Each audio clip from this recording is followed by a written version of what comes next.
Welcome back, guys. Tonight we're going to be looking at something a little bit different. And thanks again to the folks at Melonare. That means this is, once again, sponsored content. They sent me the MA-1 portable practice amp for me to check out.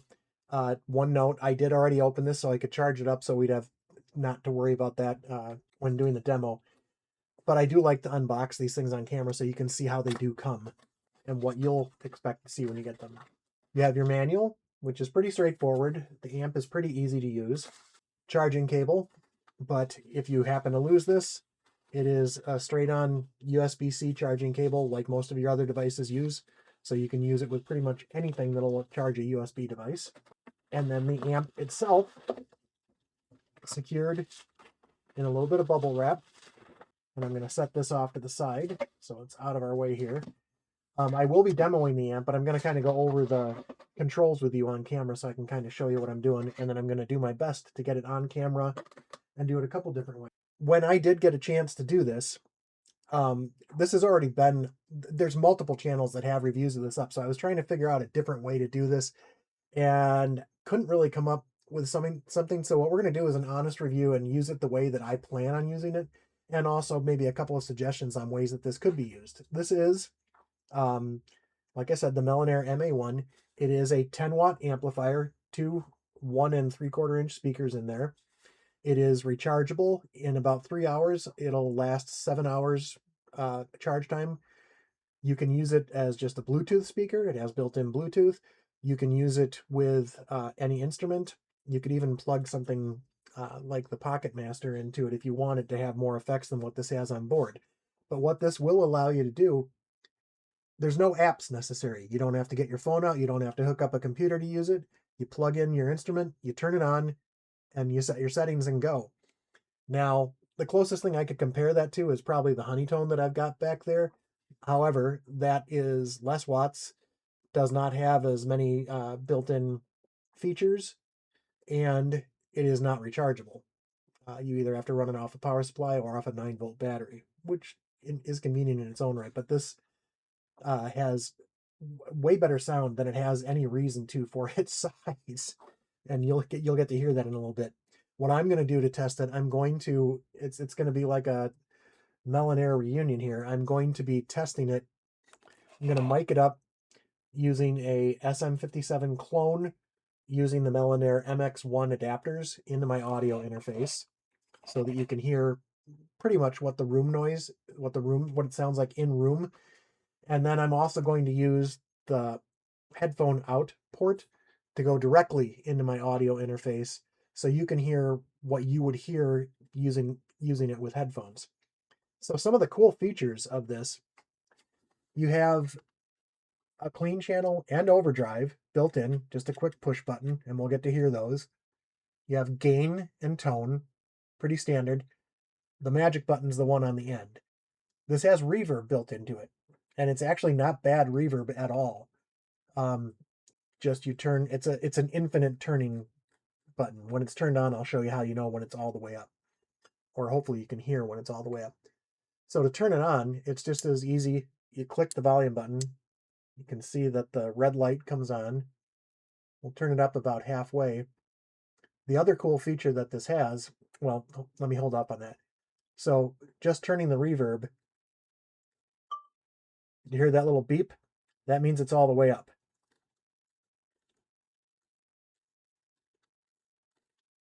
It doesn't do it going back. There we go. Now it's all the way down.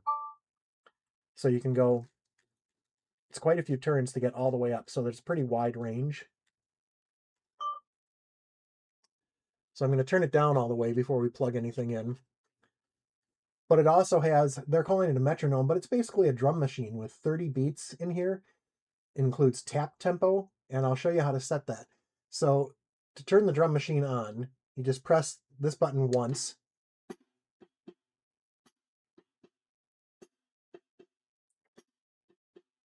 And then if you press this button in, it turns red. Now you can control the volume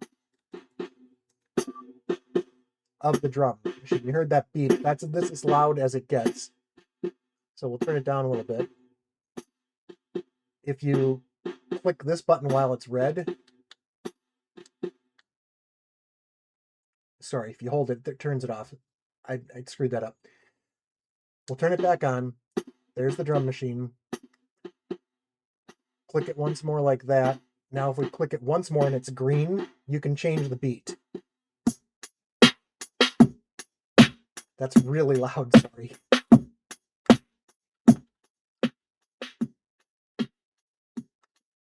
There are 30 different beats. I'm not going to go through all 30, but just a couple different samples. And if you want to set the tempo, you just tap the button 3 times to set the tempo. And you can do that as slow or as fast as you like.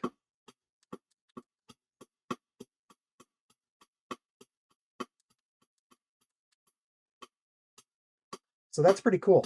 All in one, no apps necessary. So that's the drum machine. I'm probably not going to use it during my demo because I don't think it would sound very pleasing to the ear through an audio interface. So we'll just long press it, shut it off. Now you're back to reverb. So let me take a second, get this hooked up, and get a guitar plugged into it. So give me just 1 minute and we'll be right back. All right, so we have the amplifier on, and it occurred to me as I was doing this that my noise cancellation on my mic probably cut off some of the drum beats. So now that I'm going to have this mic'd up, I'm going to mute myself while I'm demoing what the amp does. So there may be a few cuts as I forget that I muted myself and start talking again, but we'll get it sorted out in post, right? But I did want to do the drum beats for you guys just so you could hear them through the mics. We are going to start up the drums so you guys can hear what they sound like. What we're going to do is just a quick tap to start the drums. So you're hearing them. Now if I do a quick 1, 2, 3, that's how you change the tempo. Push the button once, and it's red. So we can control the volume of the drums. Push again, and it's green. And you can change the drum beat. So we'll see what that sounds like in there. But I'm going to long press this to turn it off because I'm more interested in showing you the sounds when a guitar is going through. As I said before, or if I did say before, I am going to mute myself here while that is going, so I make sure that the only sound you're hearing from the amp is from the microphone. So let me turn on the guitar quick. Just for fun, I'm going to play a chord or two with my mic on. Oh, I see one thing that I got to fix real quick too.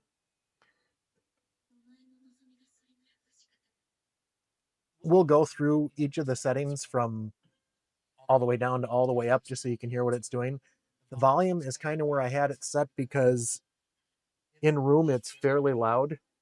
And if I go any louder than that, I think it's going to be a problem. If I go any softer, I don't know if the mic's going to pick it up properly. So I think we got a good setting here.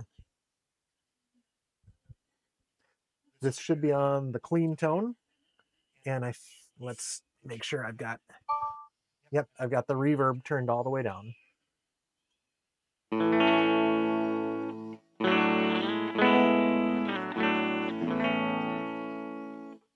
Okay, now I'm going to mute myself and do that again just so we can make sure that you were hearing the amp for the mic.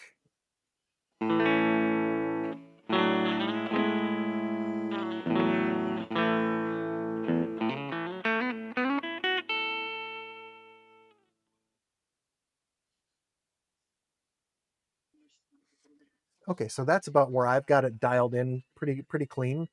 But I'm going to first go the gain all the way down and then go back to the middle and then all the way up. Just not going to go through all the sweep. I'll do that first, then we'll set the gain back to where I have it because I think that's dialed in pretty good. Then we'll do the same thing with the tone button. After I do those, we'll come back and talk a little bit before I turn on the overdrive.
All right, so hopefully that sounded good. We'll find out when I listen back in the recording too. We'll put a note up here. The next thing I wanted to do was play around with the reverb, but I've got this set about where I'm probably going to keep the amp for most of the tones, or at least for with this guitar. And then, so we've got 0 reverb now. I'll give it a couple turns, play a little bit. I'll give it a couple turns, play a little bit until we hear the beep telling us that we're at the max on reverb. And then I'll turn it all the way back down.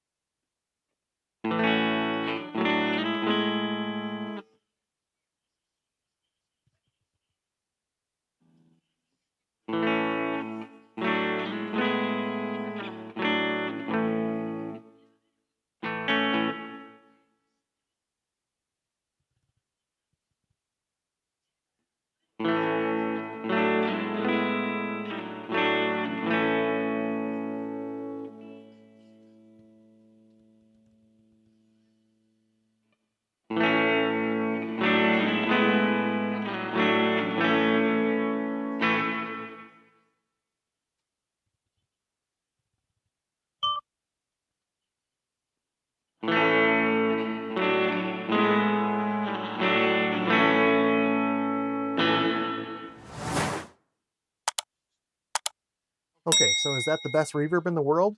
Not necessarily, but for coming out of a little 10-watt amp, that's remarkable to me. I would have killed for this when I was a kid to have something to practice in my room without my parents yelling at me.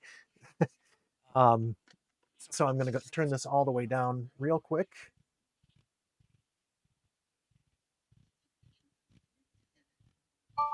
There it is.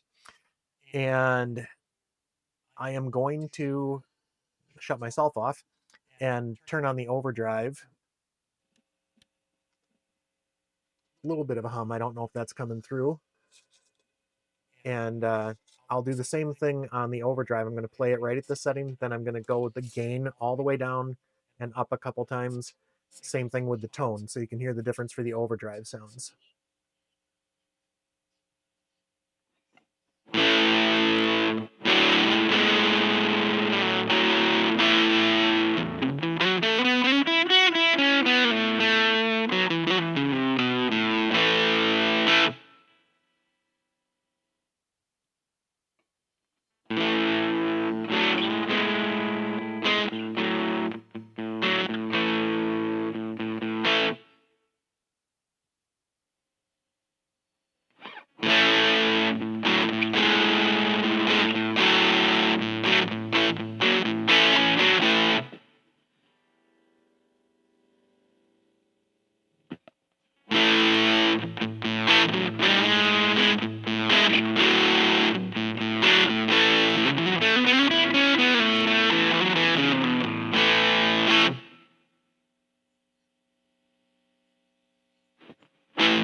All right, with that back at sort of neutral, I'm gonna actually...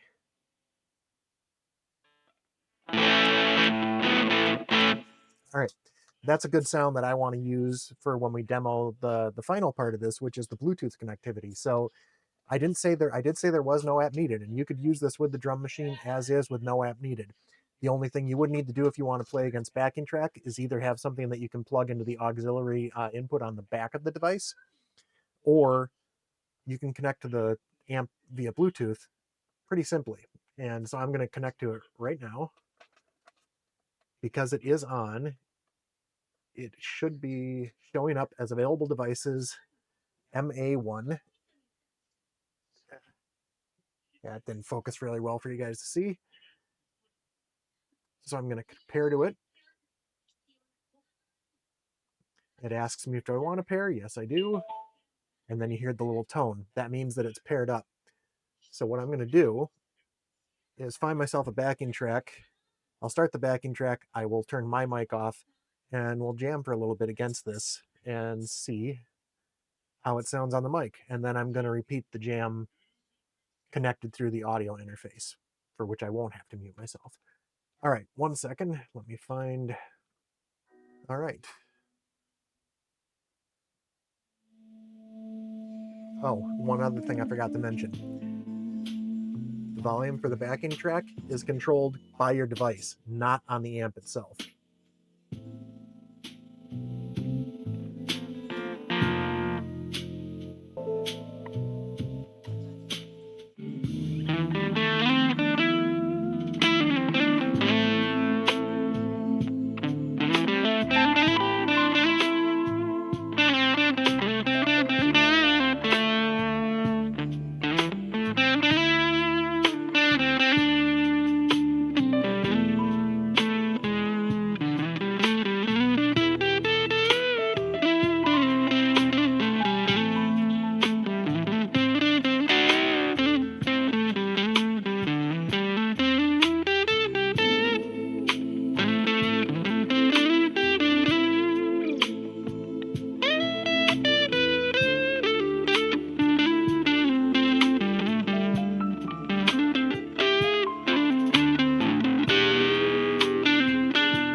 Let's pause that. I thought that sounded pretty good. Like I said, I'm only hearing it in room. We'll see what it sounded like on the recording. So as one last attempt to make sure that it's not user error that you can't hear how this sounds, I'm going to plug into the headphone out on this and shut off the mics, and we're going to go with through the audio interface. So give me 1 second to set that up. All right, I've got it set up that is plugged into the audio interface, and hopefully you're also going to hear the music through there as well.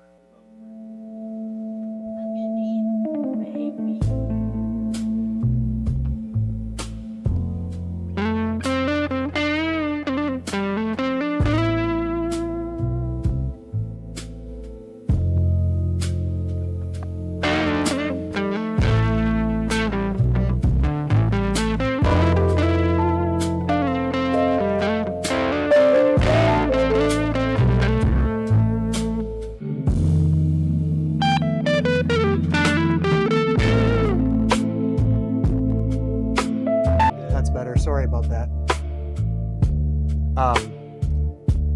I am trying to gain stage this a little bit because it kept clipping out there for a second.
All right, guys. So time for a couple final thoughts here. So let me take a few things off, unset the stage, and talk a little bit about this little amplifier. All right. So as I said before, is this going to replace your Boss Katana, a Spark 2, or any kind of full-size amp? No, but that's not what it's meant for. In my mind, this is the electronic version of a couch guitar, just not acoustic. So you get some nice bonuses like reverb and overdrive, as well as a Bluetooth functionality, without having to fire up a bunch of apps, which I don't mind either. I've got a Spark back there. I use it all the time. But sometimes you just want to plug in and play. Even just you got something in your head, you got to get it out real quick. You don't have to take 10 minutes to set everything up. So that is, I think, a win. And also just to have fun with and using the drum beats to practice scales or something like that. Or, like I said, to lay down a rhythm. If something strikes you, to have something handy like this that you can just pop on and use right away is cool. So that's my story. But like I said, there are many reviews of this out there that you should check out, including the ones by my friends, Brian at Searching for Tone, Jeremy at Strings and Pucks, Casey over at String Pickers, Chris at BCG 5150 Guitars, and John over at Smoke Eater Guitars, just to name a few. I'll link their channels in the description too, not just so you can check out their take on this amp, but also just check out their channels because they're all great guys. At just under $65 currently, I think this is a winner. And to be fair, I've seen it go on sale many times. I've seen it between 35 and 40. So if you think this is something for you, you might want to put it on your watch list on Amazon to see if you can catch a sale. Even at under 65 bucks, I don't think it's a bad little practice amp. The speakers, you heard, even as a Bluetooth speaker, the speakers sound better than they have any right to for a tiny little package like this. That's just pretty incredible to me. I mean, this is literally in the palm of my hand. It's not super light. It's not super heavyweight. It's got the nice little band so it doesn't move around. I just look back at, I got a little amp that I got with one of those guitar kits back there that plugs right in and looks to be about the same size as that. It sounds terrible. This actually sounds good. So I like I said, I think it's a winner. The one note, Melonare, I do wish the grill was a slightly different color, maybe darker color. I don't mind the cream plastics. I think that's kind of cool. I've actually, I've got my little Spark over here that's in the white as well, but the light blue isn't doing it for me. I heard someone else say it looks like it belongs in a bathroom, or I would say a 70s bathroom. But if this were black, or if you had some option to change the color or some other removable cover, that would be kind of cool. I don't think this should dissuade you from getting this. Just, it's something that, first look at it, you see the light blue, it looks like something that belongs in a toy kit or something, it, but it's not. It's not a toy. It's a very, very functional app. I think everything about it is kind of cool. I like the fact this is going to be going on trips with me, because to have a rechargeable amp with 7 hours of life, even just as a Bluetooth speaker around the fire, but to have the ability to take my guitar out, maybe listen to some tunes and jam along with them while I'm sitting by the fire, I wouldn't want to do that with a lot of other things. This is pretty cool. Plus the fact that, yeah, you don't have to have an app. You don't have to be, you dial in a couple quick sounds to get the reverb that sounds as good on here. So I feel like I'm gushing a little bit. It's because I just think for the size of this and the look of this, you wouldn't expect what you're getting out of it. So I will recommend that you go check out Melonare via the Amazon link listing, which I'll link down below, so you can go check out things, see if it's something for you to check out or not. I have found them to be a very decent company to reach out to if you have any questions or any problems with their products. They've been very responsive to me, so I think you should check out their socials if you're interested in their company as well. So thanks again to Melonare. I really appreciate the opportunity to demo this and all the other products that they've allowed me to do over the last month or so. I really think they're worthwhile products. I really think it is a company that is trying to listen to its customers, make improvements, offer things at a really good value that are going to be useful to musicians or anybody in audio, depending on the equipment. So thanks again to Melonare. Thanks again to all of you. And until next time.